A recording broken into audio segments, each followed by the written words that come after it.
และนี่คือไหมจากไหมสตูดิโอค่ะข้างบ้านซ่อมตึกก็ไม่ได้เสียใจอะข้างบ้านซ่อมตึกเอาเป็นว่า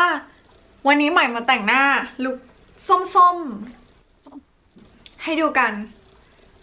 ไปดูกันเลยดีกว่าข้างบ้านซ่อมตึก